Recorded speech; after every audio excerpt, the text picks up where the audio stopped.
Assalamualaikum warahmatullahi wabarakatuh. Sebelum kita mulai, kita awali bacaan Quran Al-Fatihah.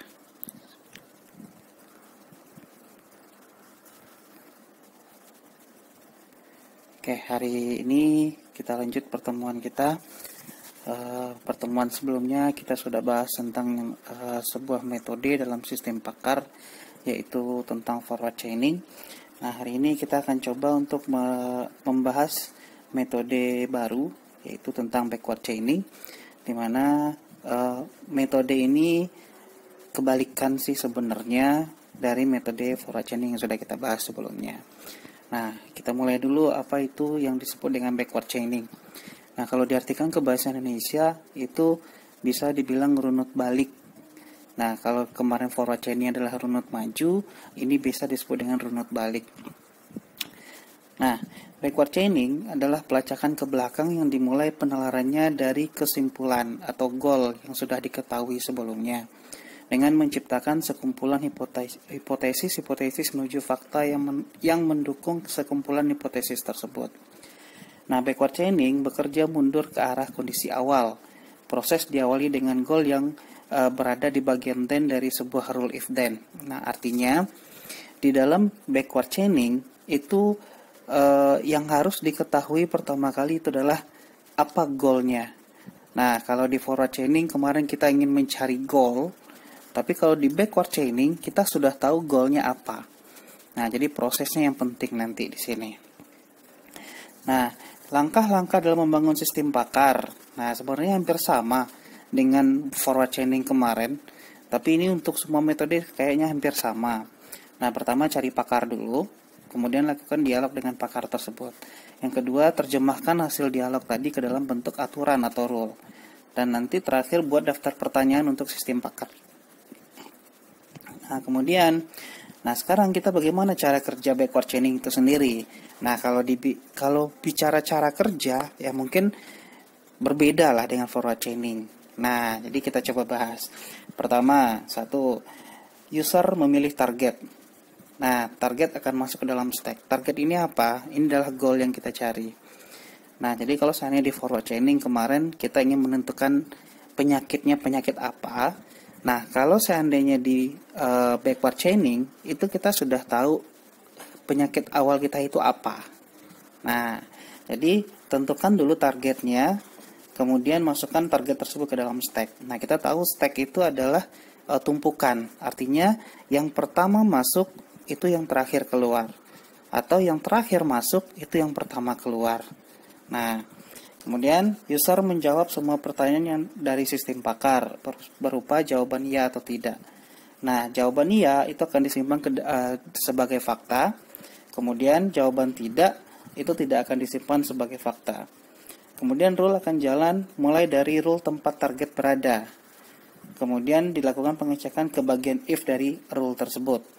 Nah, artinya kalau di forward chaining kemarin itu kita rule-nya searah dan sesuai. Jadi rule 1, rule 2, rule 3 sampai rule terakhir kembali lagi ke rule 1, 2 dan seterusnya. Tapi kalau di backward chaining tidak. Nah, goal kita ada di rule berapa? Kalau goal yang kita tentukan di awal itu ada di rule 3, ya kita mulai pelacakannya dari rule 3. Kalau goal yang kita cari ada di rule 5, ya berarti kita mulai dari rule 5. Nah, jadi kondisinya seperti itu.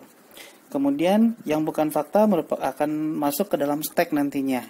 Yang bukan fakta yang mana? Itu bagian if dari rule-nya. Misalnya, if G1, G2, dan G3, then G4 misalnya. Nah, sementara G1 dan G2 adalah fakta yang ditentukan di awal. Ternyata G3 tidak. Berarti G3 lah yang masuk ke dalam stack nanti. Jadi yang bukan fakta itulah yang masuk ke dalam stack. Nah, kemudian jika sudah fakta, maka keluarkan dia dari stack. Nah, jadi setelah dilakukan pelacakan, ternyata dia sudah fakta, maka keluarkan dia dari stack. Kemudian target atau goal keluar dari stack, maka prosesnya akan berhenti. Nah, nanti kita akan coba lihat contohnya. Nah, bagaimana contohnya? Contohnya saya bikin sama dengan di forward chaining kemarin, sistem pakar penyakit mata dengan backward chaining. Nah, langkah pertama adalah cari pakar dan dialog dengan pakar dulu. Nah, ini sama proses dengan forward chaining kemarin. Langkahnya adalah ya ada dialog antara pakar dengan developernya. Nah, developer akan nanya ada berapa nanti jenis penyakit mata, gitu kan? Nanti pakarnya bilang, oh ada 3, yaitu P1, P2, dan P3 misalnya. Blefaritis, dermatitis palpebra, dan edema palpebra inflamatoir. Kemudian developer nanya lagi, P1 ini gejalanya apa aja? Nah, pakar jawab, P1 ini gejalanya adalah G1, G2, dan G3. Kemudian developer nanya lagi, P1 ini gejala umum? Ternyata P1 itu adalah gejala umum, kata pakarnya. P2, G1 adalah gejala umum, G1 iya kata gejala umum kata pakarnya. Kemudian G2 ternyata gejala khusus. Nah, biasanya kalau gejala khusus ada penyebab dari gejala tersebut. Nah, G2 disebabkan oleh G4. Kemudian ditanya lagi, G4. Oh, G4 ternyata juga gejala khusus. Itu disebabkan oleh G5 dan G6. G5 itu adalah gejala umum. G6 adalah gejala khusus yang disebabkan oleh G1 dan G5. Nah, kemudian G3 gejala umum. P2 disebabkan oleh G1 dan G7. Nah, G7 itu gimana? G7 itu adalah gejala umum. Kemudian P3 disebabkan oleh G1, G4, dan G2. Nah, karena semuanya sudah kita tanyakan dan sudah dapat info dari si pakar semuanya, maka kita akan terjemahkan hasil dialog tadi dalam bentuk aturan. Nah, hasil penerjemahannya terdapatlah 6 buah rule atau aturan nantinya. Nah, rule pertama, jika G1, G2, dan G3, maka P1. Rule 2, jika G4, maka G2. Rule 3, jika G5 dan G6, maka G4. Rule 4, jika G1 dan G5, maka G6. Kemudian rule 5, jika G1 dan G7, maka P2. Kemudian rule 6, jika G1 dan G4 dan G2, maka P3. Nah, ini sudah didapatkan rule-nya. Berarti langkah selanjutnya masuk ada keterangan sedikit di sini. Banyaknya rule tidak dilihat dari banyaknya penyakit. Jadi kalau penyakitnya 3, belum tentu rule-nya 3, bisa lebih dari 3. Jika dilihat rule di atas bagian then tidak hanya penyakit tapi juga ada gejala khusus. Karena gejala khusus disebabkan oleh gejala-gejala yang lainnya. Jadi jika penyakitnya ada 3, rule bisa lebih dari 3. Nah, itu catatan yang perlu diingat. Itu berlaku untuk metode forward chaining dan backward chaining. Nah, kemudian langkah ketiga, buatlah daftar pertanyaan. Nah, untuk daftar pertanyaan ini digunakan nanti untuk sistem pakarnya, di mana nanti si user akan menjawab pertanyaan yang diajukan oleh sistem pakar. Nah, cara membuat pertanyaannya, untuk membuat pertanyaan pada sistem pakar backward chaining bisa dilihat dari dialog dengan pakar atau dari rule yang sudah dibuat. Nah, yang akan dijadikan pertanyaan adalah semua gejala umum. Artinya semua gejala yang berada di bagian if dan tidak ada di bagian then. Karena gejala di bagian then adalah gejala khusus. Nah, jadi pertanyaannya sebenarnya sama dengan forward chaining yang kemarin. Ada 4 pertanyaan karena ada 4 yang gejala umum dari hasil dialog dengan pakar, yaitu G1, G3, G5, dan G7. Itulah pertanyaan yang akan diajukan ke user nantinya. Nah, kemudian langkah keempat, user akan menjawab sistem pakar tersebut. Nah, bedanya backward chaining dengan forward chaining, nanti pertanyaan pertama itu adalah Anda sakit apa? Nah, artinya pilih penyakit yang Anda rasakan. Nah, itu pertanyaan pertama yang ada di backward chaining. Kalau di forward chaining tidak, langsung ke gejala yang ditanyakan. Tapi kalau di backward chaining itu penyakit dulu yang ditanyakan. Penyakit kita ada 3 tadi. Ada P1, P2, dan P3. Nah, di situ kita disuruh milih penyakit kita yang mana. Nah, diasumsikan di sini penyakit kita adalah P1. Kemudian baru pertanyaan gejala umum ditanyakan. Apakah G1? Iya. Apakah G3? Iya. Apakah G5? Iya. Dan apakah G7? Tidak. Nah, artinya di sini kelihatan bahwa fakta yang diketahui itu ada satu penyakit yaitu P1 dan ada 3 gejala yaitu G1, G3, dan G5 karena jawabannya iya yang diberikan oleh user. Nah, ini dia. 3 pertanyaan dengan jawaban iya dan 1 pertanyaan dengan jawaban tidak. Artinya 3 pertanyaan ini adalah fakta. Kemudian pertanyaan tentang penyakit 1 lagi fakta. Nah, jadi fakta yang kita miliki adalah P1, G1, G3, dan G5. Oke. Nah, setelah ini selesai, baru masuk ke langkah kelima. Baru kita proses dia dengan backward chaining. Nah, caranya seperti apa? Nah, kalau di dalam forward chaining kemarin, kita ngikutin rule 1, rule 2, rule 3, dan seterusnya, sampai ke rule, naik lagi ke rule 1, 2, dan seterusnya. Tapi kalau di backward chaining tidak. Backward chaining itu kita mulai dari di mana goal kita berada. Nah, kalau goal kita berada di rule 1, ya kita mulai dari rule 1. Kalau goal kita berada di rule 3, kita mulai dari rule 3. Nah, jadi, dan satu lagi, di backward chaining ada istilah yang namanya stack. Stack itu untuk menyimpan sementara. Jadi, yang pertama masuk stack itu akan keluar terakhir, atau yang terakhir masuk stack itu akan keluar pertama.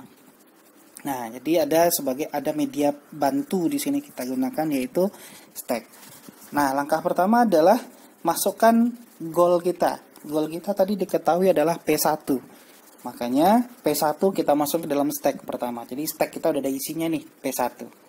Nah, kemudian fakta kita tadi ada 3, yaitu G1, G3, dan G5. Nah, kita cek. Ternyata P1 itu berada di rule 1. Setelah kita cari tahu, ternyata P1 berada di rule 1. Berarti kita mulai melacak dari rule pertama. Kita cek rule 1. If G1, G2, dan G3, maka P1. Nah, karena goal kita P1 tadi sudah berada di dalam stack, maka kita cek bagian if-nya, yaitu G1, G2, dan G3. Kita cek dulu G1. G1 dilihat fakta, ternyata iya. G2, nah G2 ternyata tidak fakta. Kemudian G3 itu adalah fakta. Maka karena G2 tidak fakta, maka G2 masuk ke dalam stack. Nah, G2 masuk ke dalam stack, maka stack kita sudah 2 sekarang, yaitu P1 dan G2. Nah, sekarang kita cek G2 itu ada di rule berapa. Nah, ternyata G2 itu ada di rule 2. G2 itu yang bagian then-nya ya, yang bagian then-nya ada di rule 2. Nah, kita cek bagian if-nya. If G4 then G2. G4 kita cek ke fakta, ternyata G4 bukan fakta. Karena G4 tidak fakta, maka G4 masuk ke dalam stack. Berarti stack kita nambah 1 lagi, yaitu G4. P1, G2, dan G4. Nah, G4 ada di rule berapa? G4 ada di rule 3.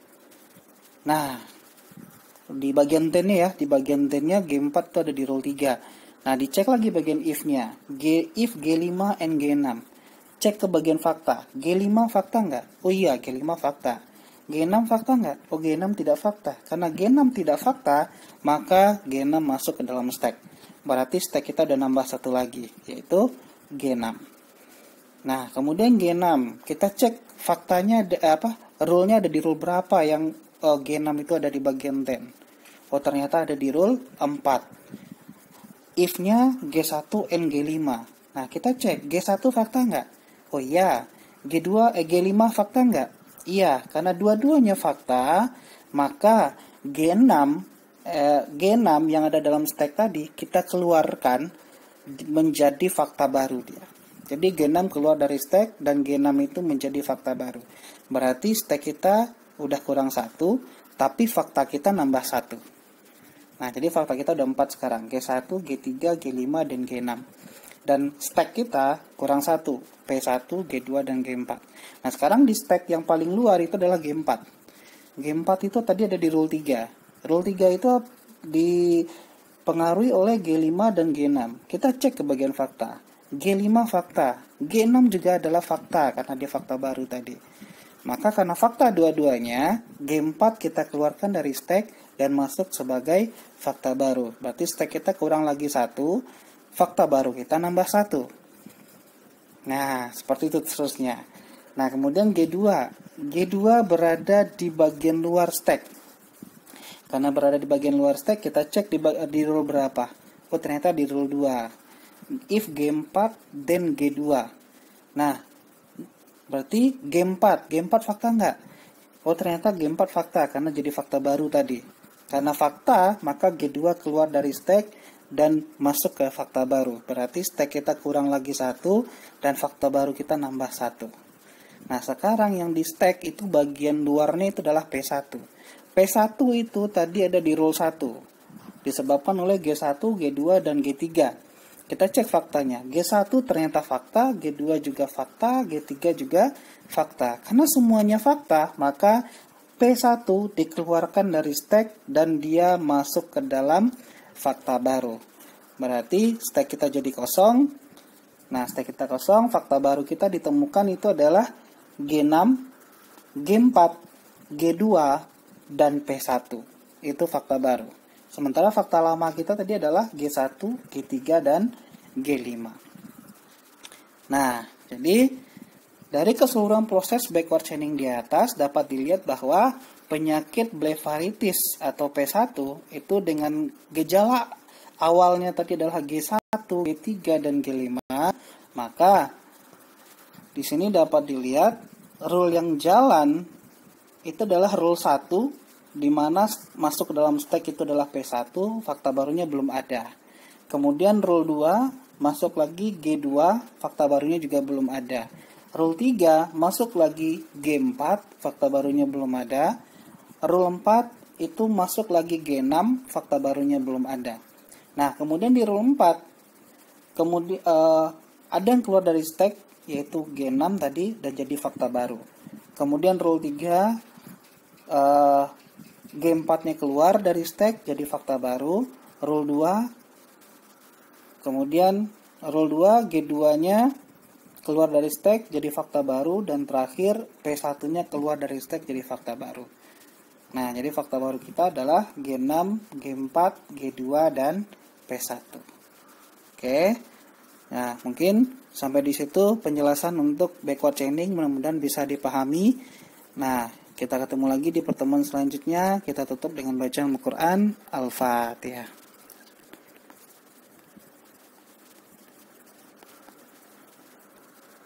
Oke, Assalamualaikum warahmatullahi wabarakatuh.